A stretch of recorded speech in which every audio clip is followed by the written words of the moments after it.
Good morning, guys. Welcome back to the channel. In today's video, we're actually going to be working on the gooseneck. We're going to be bringing that thing back out, hopefully get it cleaned off, and we're going to look at what all it is we need to do left.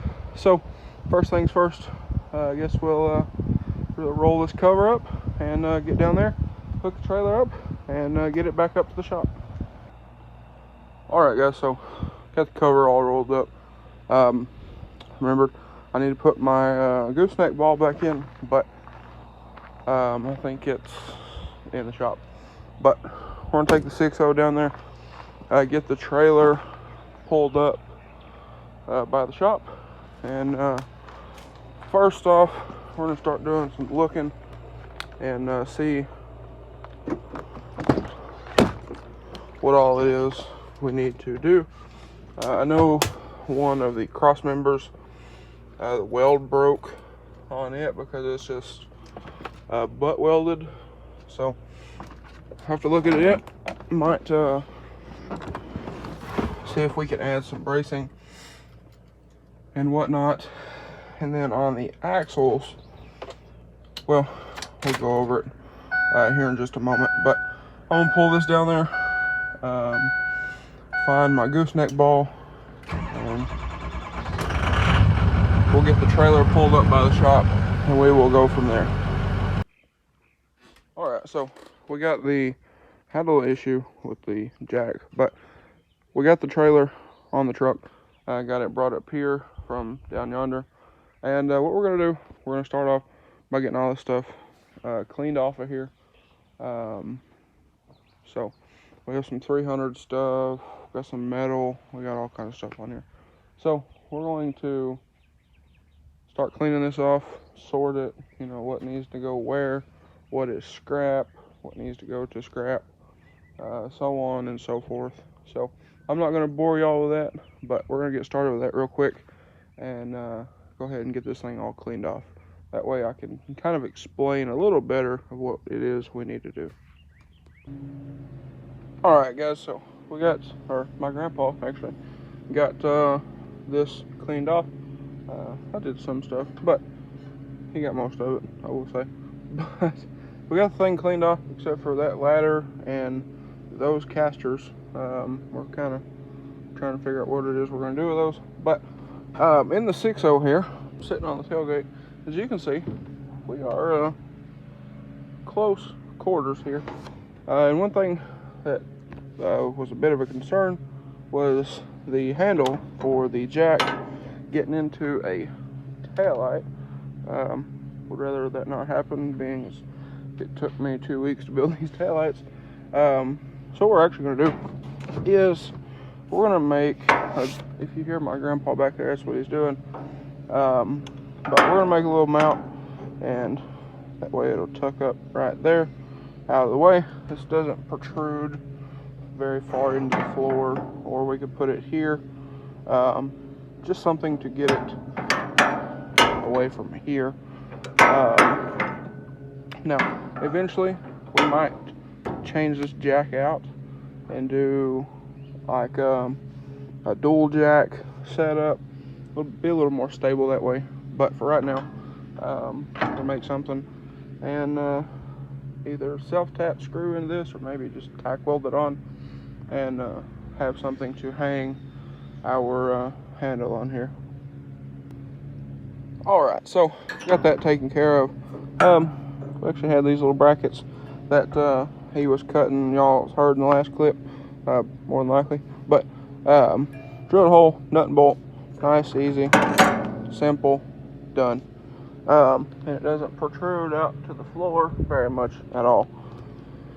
So, whereas, you know, if we put it up here, the higher you go, the more it goes out. But anyway, so a few things that me and this one here that doesn't like being on camera need to do is this trailer. He actually built this trailer how long ago? Probably 30 some years ago, probably, and used mobile home axles. Brother-in-law. Anyway, But when they built this trailer, they used mobile home axles, what they had laying around. The mobile home axles, from the center pin on the leaf spring to the center pin on the leaf spring, or the center of the center pin, was 75.5 inches. These new axles are 76 inches. So what we're gonna need to do is we need to cut the perches off of the axles, and I'll show y'all on this one here in just a moment. But we need to cut those perches off, move them in about 1/4 inch on each side, and re-weld them. So we're gonna have to do that at some point. We'll have to figure that out. But we did get new perches sometime last year. They're in here in a little box. We found that the other day. But we got those. We got new spring hanger bolts and whatnot. But after we get those cut and moved, then we should be able to go ahead and put both axles under the trailer and get them all bolted up and everything. So we'll have to do that at some point. Obviously a floor. I think I have a line on some lumber, some rough cut lumber for the floor. With these axles, they are drop raise axles. That's why the trailer sits up a little higher. So we're gonna have to do new ramps. We're gonna put a winch on here, probably up here, and a D-ring down here. That way we can pull from up high and clear the back end of the trailer. And then you can hook a snatch block here and pull straight when you get whatever you need to pull onto the trailer. But I have the winch that we bought for my Jeep, actually, that I think is going to get donated to the trailer. So we got that, and then some other miscellaneous stuff that we need to do. Again, I did say that this cross member here, we need to re-weld it and maybe some sort of brace to ensure that it doesn't crack again or break again. But let me get out of here, out of this jungle of metal here, and I'll show you what I'm talking about on these axles over here. Alright, so this is the cross member I was talking about. So these two are, well, I guess these three right here are just butt welded on, whereas all the rest of them actually run up under and weld up under here as well. You got to be careful here, because that's where your springs and hangers and everything is. So I imagine that's why they're like that. But I think we have some more of this flat strap, so we can probably pull this back up, grind it, bevel it, you know, and everything like that. Pull it up, clamp it, re-weld it, and you might can take, when we take the axle out to weld it, you can probably take a piece of this flat strap and come up under here and kind of support that a little more. Now, I mentioned we need to do something about ramps and some sort of hanging method for ramps.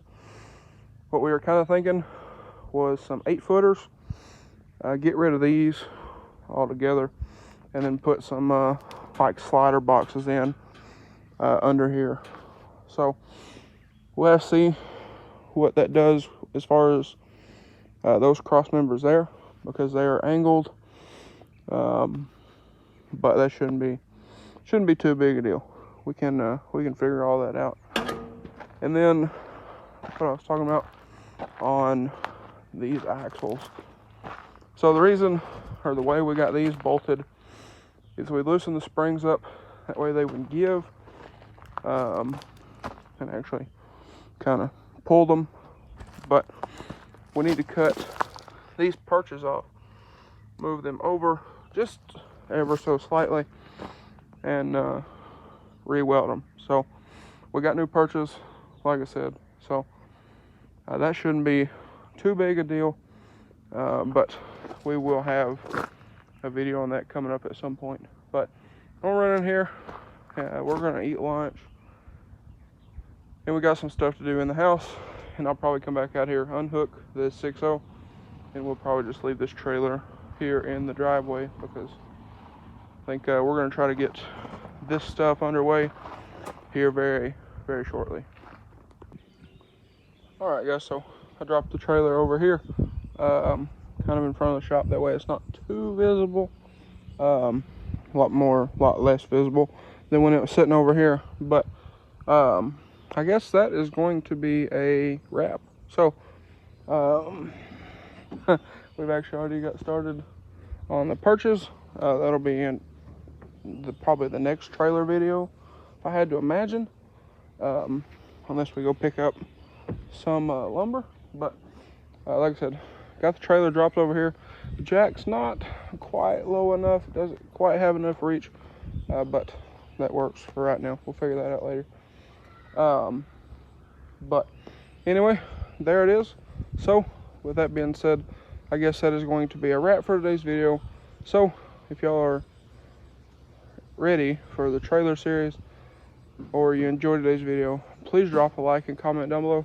Hit that subscribe button. Thanks for watching, guys, and I hope everybody has a great day.